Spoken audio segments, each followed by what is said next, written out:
All right, Adam Adams, welcome to the Happy Hustle Podcast, my brother. I am super stoked to connect. You are awesome, and I'm really happy to be on your show. Thank you. Yeah, this is gonna be a fun one, man. I mean, you're kind of a jack of many trades. You know, you're a real estate investor, like and crushing it in that realm. You're a rock star podcaster, and you help a ton of podcasters. And we connected through the podcasting realm. And you're the CEO of GrowYourShow.com. And I'm really excited to talk about podcasting and real estate with you in this episode of the Happy Hustle Podcast. But Adam, what's something interesting about yourself that not too many people know? All right, I'm glad I listened to your show, and I knew you were going to ask that. So I've got something super interesting that a lot of people don't know. Even people that have followed my podcast for a long time, I hide from it because it's a interesting, colorful past. But I grew up. I was born on a polygamous colony in the middle of nowhere, Utah, and just so many interesting things came from there. But my mom ended up wanting to take my family, take me and my sister. She was like, "I'm tired of this." She was the sixth wife, and she didn't want to be the sixth wife anymore. She's like, "I'm tired of this. This isn't the life that I wanted. I really only married into this because I wanted to make my dad proud, her dad, Mm, my grandpa proud." And yeah, it's kind of interesting because not most people don't even think that it's true, like that yeah, that there is anything like that. But I come from that family. I grew up with literally 20 brothers and sisters, 20 brothers and sisters, not that's 21, not insane. 19.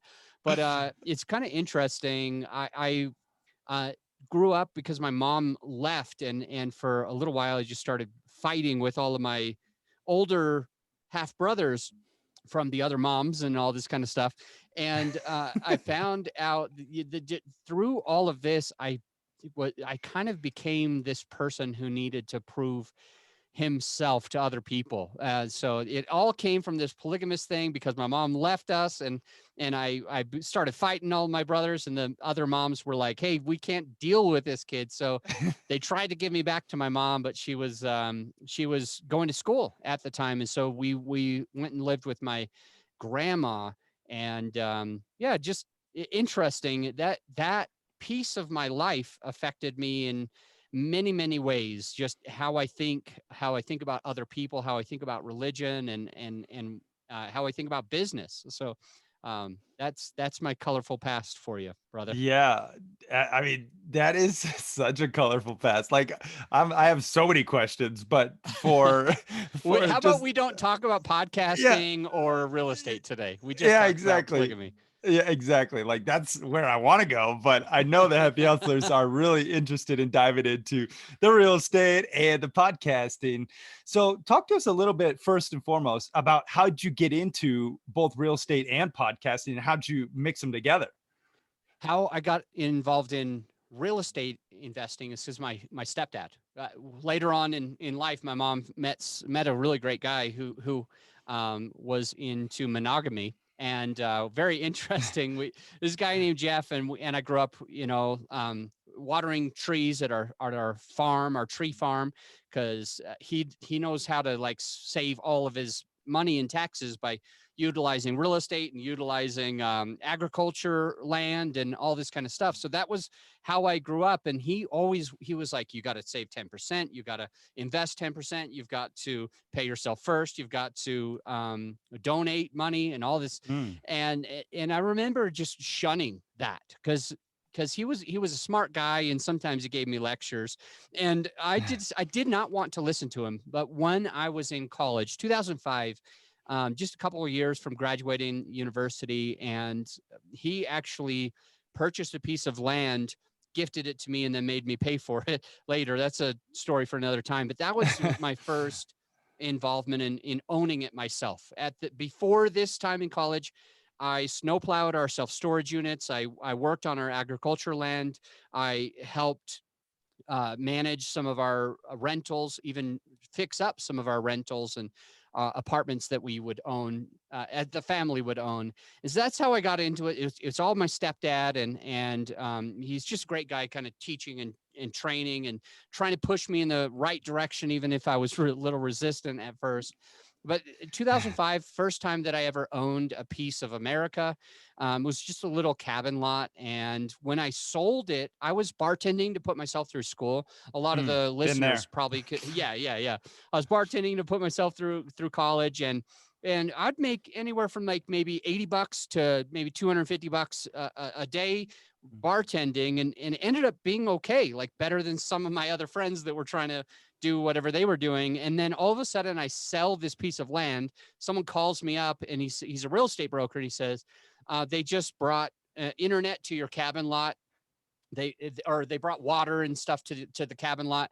It gone up in value. Do you want to sell it? And I said, well, how much could I get for it? And he told me the price. And I said, I've never even made that much in a whole year bartending, and Yeah. I'll take it. So made more money than I had ever made in a whole year. What was that And number? I'm curious. geez.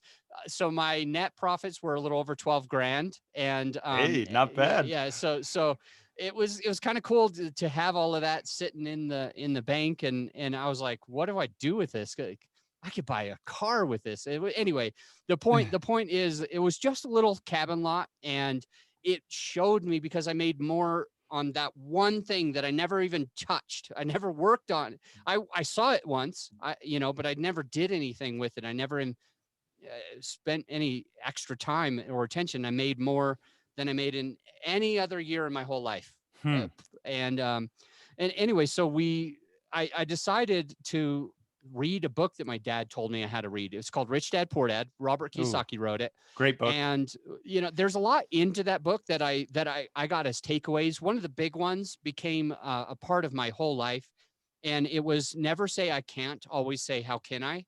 How Hmm. can I, like, what can I do to make this happen? I get that I don't have a whole bunch of money, but I want to buy apartments right now. So instead of telling myself a fake story like I can't do this, I needed to do what Robert said in his book. How can I do this? And I remember just, okay, I'm gonna buy into that.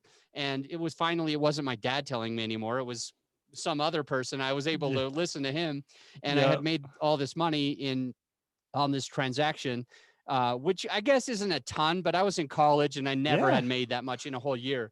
And anyway, so I start reading it, and I learned something about Robert, which was really interesting. He did apartments, not like other people say, hey, I read Robert Kiyosaki, so I'm going to buy single family houses. Robert Kiyosaki never did that. He never invested in single family rentals. He was always focused on commercial Hmm. multifamily. So anyway, that's what I decided to do. I started in 2007. I became a property manager because I was afraid. I was like, I don't want to manage my own property unless I really understand how to do it. And I don't want to rely on my stepdad for some reason. So I decided, hey, I'm going to just become a property manager, and I'll learn the ropes. So Hmm. I worked for this guy. His name is Reed Quinn. I managed his 18-plex, his fourplex, and a condo. And so Hmm. 23 units, and I just became the property manager of all three buildings. And I learned so much. And he ended up, after he basically just told me what to do, and I just listened. And Yeah. he made over $1 million on the 18-plex. Whoa. So he bought it for 1,050,000, and he sold it for 2 million 1 year later. And all I did was put tile in, put new carpet in, switched single color paint to 3-tone paint, and Hmm. upgraded the bathroom. Any turn, including what he spent on me, was maybe 3 grand max. 3 grand max, and he was going. We were taking 3-bedroom units in I'm trying to remember the city called. It's right by Provo, Utah. Really close to a college town, Springville. So in this, what we ended up doing is taking $500-ish rents for a 3-bedroom and moving it up to $900-ish rents for a 3-bedroom. And he was like, Adam, you got to lower the expenses. And based on a cap rate, which we probably won't get into right now, he sold that thing at and made $1 million. It's kind of Wow. awesome. Yeah. And I thought Real he was going to awesome. give me a giant, like, Bonus. bonus. And I was like, I wonder how much he's going to give me. I wonder, maybe he'll give me like 10% of that, 100 Yeah. grand. Yeah. He didn't give me a bonus. I just made $12 an hour. So, Oh, bummer. but I Well, let learned me a lot. yeah, you did. And I want to extract, I mean, that's a great lesson. And I know a lot of the happy hustlers out there right now are interested in real estate and they're like, and me included. I'm like, oh, do I invest in single family? Do I do apartments? Do I do commercial properties? I'm curious, what was your biggest lesson from your time as a property manager? What is something that you can extract and share with the happy hustlers?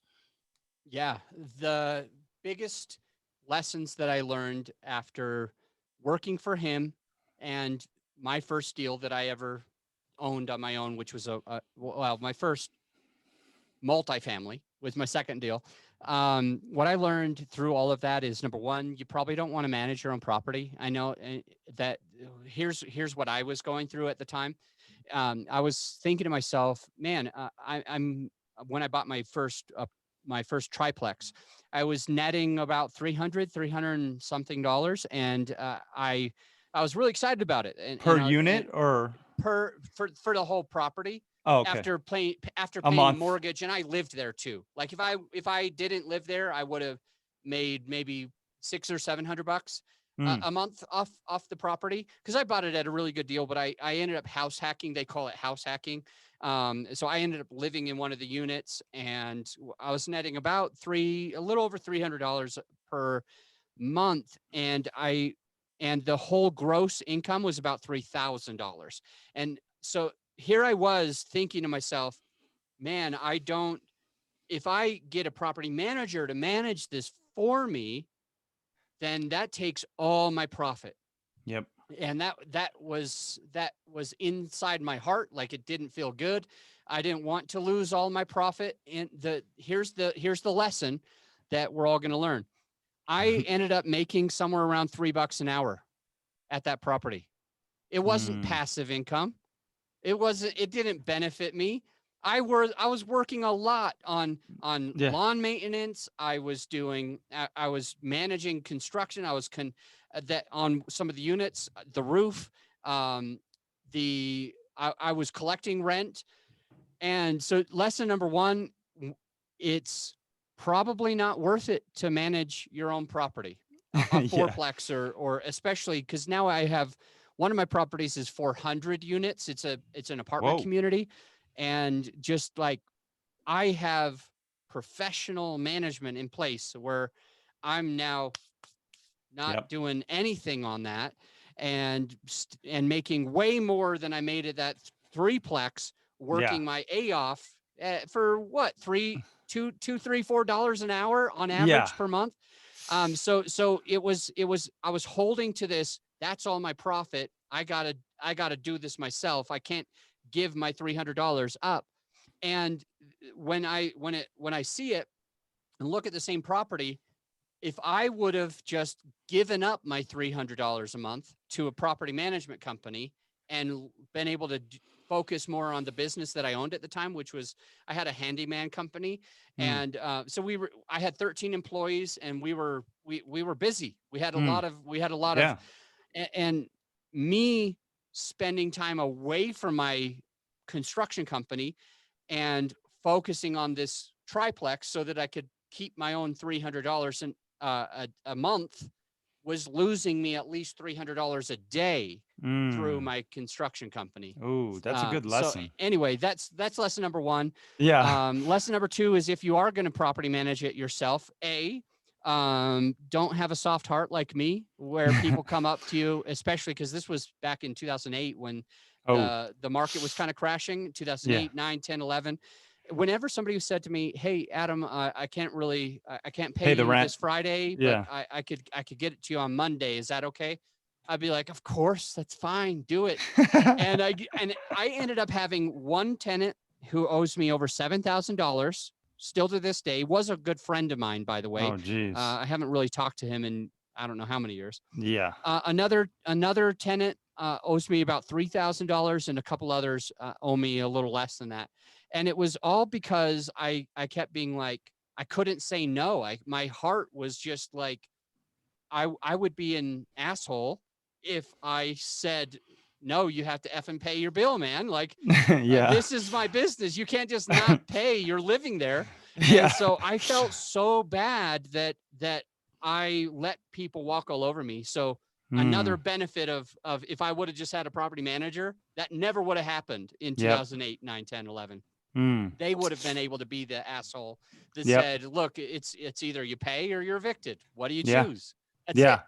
Another lesson that I learned from managing properties is that the difference between residential and a commercial. Mm. Hopefully I'll end with this one. Okay, the difference between residential and commercial. Residential is valued based on comparable sales. Mm. So if you have a single family or up to a fourplex, it's valued based on what other fourplexes or single family houses sold in the market per square foot for that age and that type. When you get into the fiveplex and more, up to the 400 plus unit that is one of my buildings, we have 1,400 units total. It's about Whoa. $100 million real estate that I partially own. Wow. And I do almost nothing for most of them now, like almost nothing. I That's have three happy hustling. houses. I had to go and fly out but when you look at how they're valued, I have these three houses in Youngstown, Ohio, and they're valued based on the comps, not based on Mm. how much income comes in. But all of my bigger stuff, it's based on the income. So if you just do two things, increase the gross income and lower the gross expenses, then you have a net operating income that goes higher. And you divide whatever that income is after a whole year, divided by a cap rate, that gives you the value of the property. So you only have to make a couple of tweaks. You buy something that's 100-unit apartment community, and all you do is bump up the rents by $50 per unit over the course of 2 years, and additionally maybe do some striping on the parking lot and put a little number. People pay for those numbers. They pay like $50, $60 to Yeah. have their own number. Like, oh, my number is 70. Parking I can, spot. Yeah. yeah, it's like, that's all you got to do. And then people are paying you and you're making money extrapolated against how many of these people are doing this. And then you think, how can I lower just a little bit of expenses? Maybe you save just $1,000 a month with just those few tweaks. If you buy this property, we'll call it 100 units for, let's call it $10 million, and you do almost nothing. You have a property manager take care of it all. Then you're making a lot of income as you go from somebody else's OPT, other people's time. Mm. And when you sell it, you might sell it for 12 million instead of 10 million. And so you Mm. just made $2 million, and all you did was stripe the parking lot, Yeah. increase rents by $50, Yeah. and saved $1,000 a month. And that's it. So Yeah. anyway, Wow. commercial property is really where it's at. Love that. I mean, there was so much gold in that, last couple minutes of just breaking down what you've learned of your experience. I'm curious. I'm sure some of the happy hustlers are also curious. What's the first step? Like, let's say, hey, Adam, I got, I've saved 20K or 50K or 100K. What's the first step in this 2021 market? I mean, oh, I know you have 5 steps. So give us the 5 steps. Uh, Break it down for us. Well, the first step is education. The first Okay. step is listening to podcasts like yours, listen to real estate podcasts, Like maybe, yours. yeah, or buying books for $10 or $20. Basically just getting educated. Hopefully, most people, if you're going to get into something huge, I want you to probably spend a significant amount of money, not on me, but a mentor, a coach that does that one thing. So, but the education, step one. Step two is selecting a market, and a lot of people neglect finding a market. So step two is you really pick the market that you want to be in, and it has to have good market fundamentals. It can't just be a shitty, like, small market and you say to yourself, oh, but they have higher cap rates. That doesn't work. Like, just find a good market that's growing, that has jobs coming in, and you're probably going to spend a higher price, but that's going to be a good market. So Step 2, find a market. Step 3, build your team. Okay, so you're going to need an attorney. You probably want a property manager. I think I've already shared that. You don't want Yeah. to manage this yourself. You want it to be passive income, not work hard for $3 an hour income. Yeah. So build your team, build co-partners, build people that you might be talking about who want to invest their money with you. Step 4 is actually raising the money, and you're like, well, I can't raise the money yet, Adam, because I don't have a deal. So I'm gonna find the deal, and then I'm gonna look for the money. It feels awkward to do it your way. You'll fail. Just let you know, you're gonna fail.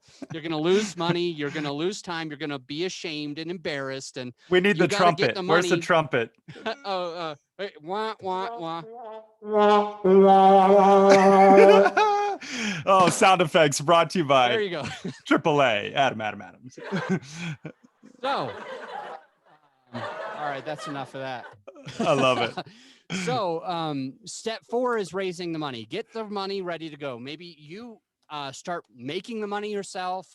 You unlock your 401k so that you can invest it in the real estate, or you unlock the hidden equity that's in your house right now, and you use that for your benefit, or you help others to unlock their 401ks and the equity in their house so that they can invest with you, and you help manage it and you support it and you find the deals. But step 4 was finding Raising the the money. money. Okay. Step Yep. 5 is finding the deal.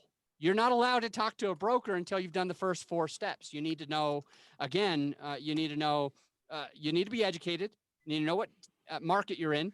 You need to build your team. You need to raise the money. And now you go and talk to brokers and say, look, everything's in place. Now you can send me a good deal. Mm. Those were great steps. I mean, you obviously are an industry expert and you've done your homework and broke it down in a very simple way. First, educate yourself. I think that's it goes for almost any business. You got to educate yourself first and foremost. Second, select the market and don't do it off of, cap rates that are high or off of a vanity metric, right? We need to do it off of actual due diligence, and you might pay a little more, but in the long run, it'll pay off. Build your team, your property manager, your lawyers, your co-partners. With step 3, raise the money, and raise it first or you'll fail. I love that you're just so matter of fact on that. And then find the deal. Like actually talk to the brokers, and then, know that you're prepared and ready to pull the trigger when that does arise. So those are great steps. Let me ask you this, Adam. Okay, let's say I'm on the crossroads, because this is kind of where I'm at, truthfully, where I'm like, hey, should I buy my first house or should I invest it into apartments or like a fourplex or like a bigger, more commercial property? What do you recommend first as like the first initial real estate investment? Is it a residential property? Is it a commercial? Is it, where you house hack your commercial? Talk to Yeah. us. For 8 out of 10 people listening, most of you, it's probably just going to be best for you to house hack a fourplex.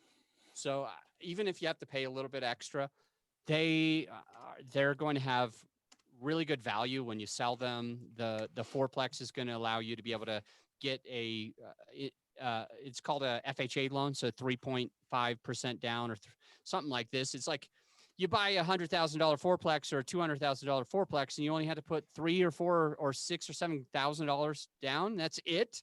Like Yeah. most of us have $3 or $4,000, or can Can get it in save the up. next 6 Yeah. months. Yeah. Even if we're not there yet, and you're going to be netting a couple $100 a month, and you're basically living almost for free, regardless if you're spending 200 a month or making 200 a month. It doesn't matter, because you already need to live, and you couldn't get rent for cheaper than that anywhere. Yeah. And you couldn't get a mortgage for less than that either.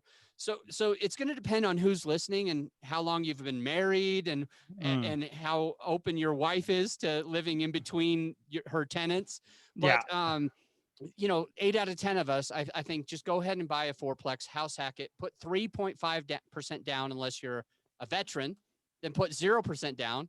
And what's cool is with these FHA loans and veteran loans, you only have to live there for about a year, and oftentimes you can have more than one of these loans going on. So you live there for, the 366 days. So you can say, look, I was there over a year, and then you go and house hack the next 3 or 4 plex, and you do Hmm. the same thing, and your spouse might freak out at for a little while, like, I don't want this, but you just say, look, Playing the long there's a game. reason. Yeah, there's a reason for all of this. I think that's one of the easiest routes to go if you're trying to get into real estate investing. Hmm. Start doing it that way.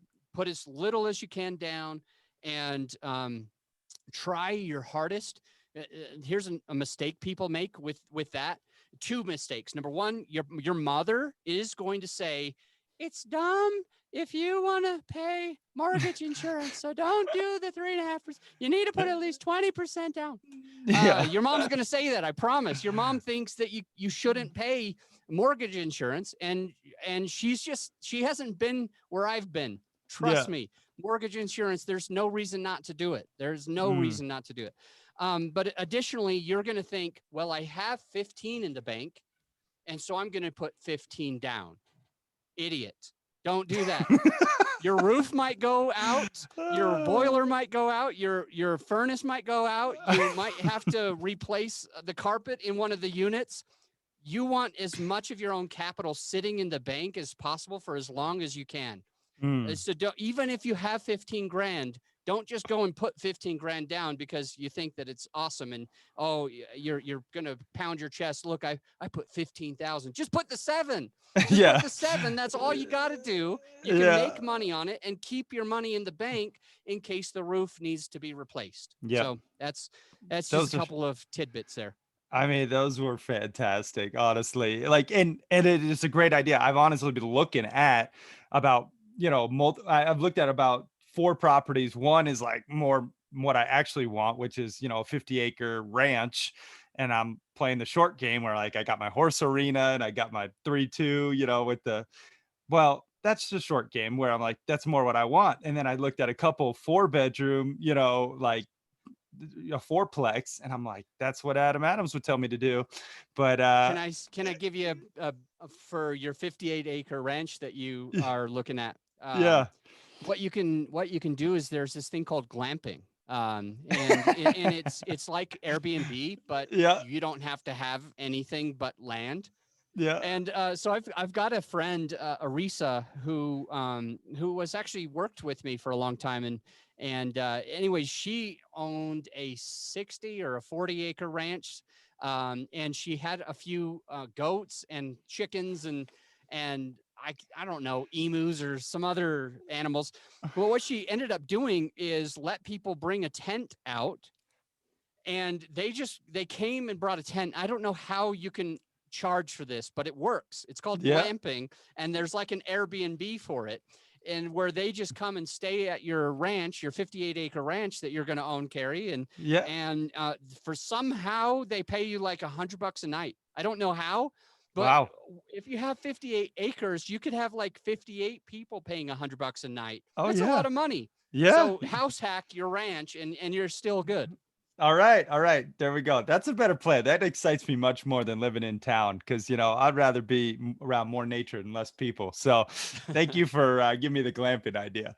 Love that, Awesome. Adam. Let's dive in. Also, I know this is a hard U-turn here, but I really think it's valuable because there's a lot of happy hustlers out there who want to start, grow, and monetize a podcast. Let's face it, podcasting has become huge, especially with Clubhouse now, this audio only app. Like more and more people are getting into podcasting too, I think. Talk to us a little bit about your podcasting journey. And I know you actually sold your first show for like a pretty good amount of money. Talk to us about that experience and how'd you get into podcasting? So it was 2015 that I moved to Denver, and I was working for a construction company managing multi-million-dollar projects, and one day my friend came in from out of town. He wanted me to take him snowboarding, which was funny. We were talking about snowboarding right before we started Yeah, recording. I'm going Uh, tomorrow. I said, Adam, why don't you come snowboarding? so this guy comes in, and I take the day off, and I actually got docked pay, even though I don't know how, but I still worked a lot and I got docked pay. So I was in real estate for so many years. I quit. I quit. I quit. And so 2016, I quit that business, And I was like, I've been doing real estate for 11 years. I'm just going to go full-time real estate. I can double my money in a few days sometimes with some of our transactions. And so I just said, I'm ready. I'm just going to do it. So in the beginning, I wanted to grow my network because I was pretty new to Denver. I had only been there for less than a year, and I wanted to grow the network that I had so that I could have more access to capital for my deals, OPM, other Hmm. people's money, Yep. and access to more deals where people would look at me as the leader. And so I said, I got to do a couple of things. So that year I decided to start a meetup group, and I started figuring out, how do I start a podcast? So that's really Mm. where it started. I knew I needed to grow my name, my brand. And so in 2017, 16, we launched the podcast, and it was great. I loved it, but I made one mistake, just FYI. I was attracting the wrong avatar. Mm. What I mean by that is my perfect listener, the listener that is attracted to the podcast that I started, had no money, because I called it the Creative Real Estate Podcast. And there's really no way for me to have somebody with a whole ton of money being like, oh, that's what I got to listen to, creative real estate. So I wasn't Yeah. really attracting them the right way, but I did everything else that I needed. I built a top 1% podcast. We we were at like 30,000 downloads per month. And then Whoa. I ended up trying to see, because I felt like the podcast was the only one that served that person. And the truth is, it kind of was my baby. Like, I built it, uh, I conceived it, and like I just Yeah. needed this Yeah. baby to go to a good family and not to just be slaughtered because I was done. That's Yeah. just Yeah. not good to do to a good podcast like that. So Yeah. I asked a couple of people if they might be interested in taking it over, and I had 4 offers. The highest one was at 60,000, but 3 of them were above 50,000, and I ended up selling the podcast called Creative Real Estate Podcast. It's still up and running. Somebody still has it, so your listener can go and check it out if they want to. Uh, but I ended up deciding, while having that podcast, I made a lot of mistakes in the beginning, like a Mm. ton of just rookie mistakes. For example, attracting the wrong avatar, just Yeah. number one. And so it grew really, really, really slowly. And then I started helping other people. I said, well, if you do it this way, I think you'll get a better result than me. And then Mm. I started having people that had a podcast 2 years less time than I did, and all of a sudden they have more downloads per episode. And I was doing this for free. I hate to admit it, but these Yeah. were just friends, and I would mastermind the whole plan for them. I would say, if you do all these things, you'll be great. And all of a sudden now they have more downloads than me, and I'm like, what the f? Like, I'm Yeah. not good with this. And so fast forward, because this is kind of interesting. In 2020, through the pandemic time, we own 7 apartment communities. So I'm partnered in 7 apartment communities, Hmm. and what we ended up stopping was these things called distributions. I Mm. was making passive income my whole life, like from when I was in college, I started making passive income through real estate. And then all of a sudden it comes to 2020, and even the ones that we're managing, we're like, we're not going to send out distributions. Like, remember Why that? is that? Is that because Well, of law change or what? no, do you remember? There's a lot to it, but do you Oh, remember earlier when I told your listener that they would be an idiot if they put their 15 grand down when they yeah. only had to put 3 or 7? Yeah. It was You the learn from same mistake. thing. You got to have money sitting in the bank, Mm. or else you're not going to be able to weather a storm. And so we Gotcha. saw a potential storm coming, and we said, we owe our passive investors lots of money. Like, we need to make lots of distributions. And the only way for me to make a distribution to myself is if I equally distribute to all of our passive investors too. And so I couldn't take income. In Ah, 2020, I couldn't take income anymore. And so I gotcha. said, well, I've crushed it with 6 different podcasts, got them into top 1%. And so I'm going to focus on that. I'm going to go all in on creating a business around helping other people get the same results as the people that weren't clients. They were just friends. And Yeah. I'm going to start charging for this because Yeah. I need to make income because I was making all of my bills were paid for every single month. I would never have had to work a single minute in Hmm. my life if COVID didn't come. And so I Mm. said, I've got to find a way to be able to make that right now. The distributions are coming. Actually, we just made a distribution yesterday. Oh, It's so nice. random because I just deposited a 4-figure check into my into my bank account through one of property that made a distribution. But anyway, the point is that I feel like a good thing to think about is that multiple streams of income are good. And I Yeah. had lots of streams of income through real estate. And most of the properties, all but one, in fact, are still making money. Like out of 7 apartment communities and 3 houses that I own, um, 2 houses are making income and 6 apartment communities are making income. When it all washes out, it's good, but we Hmm. stopped the distribution. So anyway, the So point you had to is, iterate. You had to create the grow the show, your yeah, biz, right? yeah, yeah, Okay. yeah. And we've been doing great. We went from nothing to 21 regular clients, It's awesome. supporting them to be able to do all the post production and everything else. So that's kind of the story and the vulnerable ins and outs and behind the window, behind the curtain, so that the listener can really see what's all happening. But yeah, Yeah, I it's love been that. fun. It's been a lot of fun, and 21 clients, and we've got residual income coming in there, and we're starting to do distributions for our apartments. So it's up and up. Love it. I mean, and you're crushing it with Grow the Show. I mean, I know personally firsthand you've helped me grow my show, and I want to say thank you for that. Talk to us and the happy hustlers out there if they are interested in, learning more about you growing your show and starting a podcast. Like I know you have an awesome PDF for free for the happy hustlers. Talk to us about where they can get that. Perfect. And they would just go to growyourshow.com/PDF. So it's pretty easy.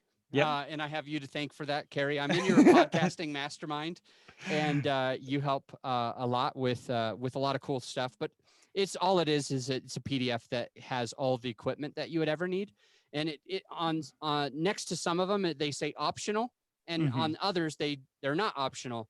And then, but the coolest part is that you can either choose a $20 mic that's awesome, $80 mic that's awesome, a $250 mic that's awesome, or $500 mic that's awesome. You don't have Yep. to spend a ton of money to have a great podcast, but you can look at your budget and say, maybe I don't want this $20 mic. Maybe I just want to upgrade it a little bit. But all the equipment that you'll ever need is on there, and it's just growyourshow.com, and you could go /PDF and you can download the PDF for free. Love it. Awesome, Adam. And I highly recommend everyone go to growyourshow.com, check it out, get the PDF. And, I always do this with my guests. I ask a couple different questions in a couple different disciplines. And I want to ask you, Adam, what is a happy hustle hack that you use for your health that you can share with the happy hustlers? Something, because I know you're super active, you mountain bike, you're outdoorsman, with skiing, and talk to us about, staying fit and optimized. What's something you use? Hack for health is I'm gonna say 2. I'm gonna say one about the exercise and one about the Yep. diet. For the exercise, my biggest gift to the listener is make it fun. Mm, Like if you don't like going and doing a push and a pull routine yeah. 5 days a week or 4 days a week, if that bothers you, join a CrossFit gym where you're competing against everybody else and you're putting your scores on the board, Yep. and like you can push yourself from last week's exercise, Yep. last week's deadlift, or what I do is mountain bike. That Yep. I found something that is active, but I freaking love it. And it Yep. gets me outside. It makes me feel good, and I get my heart rate up, and you utilize my muscles. So hack number 1 is for Make it fun. your fitness. Just do something that you enjoy. There's Yep. a lot of ways to do this. For the health, I will say that I've gotten into this 1 meal a day, and most people are going to roll their eyes and be like, "That's ridiculous. Why would you do that?" I couldn't do that, but I will say that I've lost 51 pounds Whoa. in a fairly short amount of time, and I Mm. never even thought that I was fat. I never even thought Yeah. that. I always thought I was fit. And I've always been active. All I changed was eating just dinner, Mm. but basically eating as much as I want. I had a 2.2 pound steak, a Jeez 2.2 pound Louise. bone-in ribeye last week, and was able to finish the entire thing. I'm gnawing on the bone because I loved it so much, and I'm still losing weight. It's Yeah, insane. So those are intermittent good. fasting is what it's called. They could kind of look it up. Yeah, for sure. And we've talked about fasting on the show before, and I think it's a great point. Let's go quick through this because I want to respect your time. And I know we both got something coming up. So let's get into a happy hustle hack for money. I know you've made a bunch. I know you lost a bunch, I'm sure. Talk to us about money and something you could share with the happy hustlers. Number one, you gotta pay marketing if you want to grow any business. That's important. But additionally, you never want to spend more than you make. If you're making, $10,000 a month, you don't try not to spend 12,000 that month. There's just no reason to. You always want to be ahead of the game. You Yeah. never want to be behind the eight ball. So Mm. that's what I'd recommend. Love that. Live below your means. Great lesson there. Happy hustle hack for spirituality. Maybe, not one God or another, but whatever allows you to tap into a higher power and be more present and still. You got a happy hustle hack for that? Yeah, 2 years ago I started practicing something called gratitude. Some people call it prayer. Some people call it meditation. I just Hmm. call it thinking about the things you're thankful for. Yeah. I'm blessed. I'm blessed with amazing kids, and it's really cool because when you do express gratitude for things that you have and things that you want to have, and you're already expressing that gratitude, it changes your psyche and actually allows you to be able to achieve more and be happier and be more present with your kids and everything. So Mm. I started about 2 years ago practicing gratitude. I try to do it every morning. I try to do it every night, and I certainly try to do it whenever I'm stressed out. I'm stressed because I worked 21 hours the other day, and Yeah. I was like, why did I do this? Like happy Yeah. hustle. Why You did got to I get do back to the this? And happy hustle. I took a second and I thought to myself, I am so grateful that I have so many clients that think that I'm Yeah. the best at helping them with their podcast. It's Yep. awesome. So Yep, that's awesome. Yeah, gratitude is the way, man. Get out of your head and into your heart. And I love practicing gratitude every single day. Last one, happy hustle hack for your business, aka entrepreneurship. I know you've grown multiple businesses. You've been an entrepreneur since an early age. What's something that you could share with the happy hustlers out there? OPT, other people's time. Mm. Absolutely. 100%. Like a lot of people, they want to control everything. They want to do everything. They think they're so smart and they can wear all the hats Yep. and utilize other people's time, especially if you don't have a giant budget. I have 9 virtual assistants Yeah. that work for me. 8 of them are full time, Wow. and it allows me to be able to achieve so much more Yep. for almost the same amount that I would pay 1 or 2 people to be in my office, and I'm getting a lot more done. And I trust them, and they're just incredible people. So utilize OPT. And if you don't think you have a giant budget, look into virtual assistants from the Mm. Philippines. Yeah, I love that. I have 4 and they're rock stars and I love them too. So that's great advice, OPT. All right, let's get into the rapid fire round, Adam, and then we'll wrap this bad boy up. This is basically where I ask you random questions. You just answer honestly, first thing that comes to mind. Are you ready? Okay. Favorite movie? Go. Dumb and Dumber. Favorite food? Samoan food. Favorite book? I've never heard that. That's great. Favorite book. What is that freaking book called? The Compound Effect. You're Oh, rushing me. You're rushing me, man. Compound I Effect. love that one. It's the rapid fire round. Hey, what's your spirit animal? I don't know. A wolf, maybe? I There you go. Best business advice. love what you do. First hustle. First thing you did for money. I don't remember. I mean, I did all sorts of random little things when I was a kid. I think number one, I watered trees for my dad. That's the There you first thing I go. remember. I did a dollar an hour. Nailed it. Love it. If you could have one superpower, what would it be? I definitely want to fly. For sure. If you could only have one message to put on a billboard for the world to see, and this is the last thing you left on this world, what would that say? Persistence and determination will allow you to accomplish anything in this life. It's Mm, not about how smart you are, your degrees. mm, It's about how willing you are to get up when you get knocked down. That's a long billboard, but I love it. Yeah. One word you wish to be synonymous with your name for the rest of your life. Integrity. Oh, and three things you're most grateful for right now. My kids, my sweetheart, and my coaches. Love it. Crush that rapid fire round, Adam. Where can people go to learn more about you? I know we talked about growyourshow.com/PDF, but talk to us, give some links. It's / by the way. / Backslash won't work. But Right, you are. growyourshow.com's a great place to go, especially if they do want to launch a podcast. I truly believe we're the best at helping you launch, grow, and monetize your show. Would love to be part of your journey. So growyourshow.com. Amazing. Yep. Highly recommend that, guys. And Adam Adams, final question. Before we do, I want to give you an opportunity to say any final closing thoughts. I'll say thank you for letting me be on your show. I'm excited to try to add value. And number two, you've got a good mastermind around podcasting, which was just a bunch of rock stars. And I know it's not self-serving. It benefits them, the listener.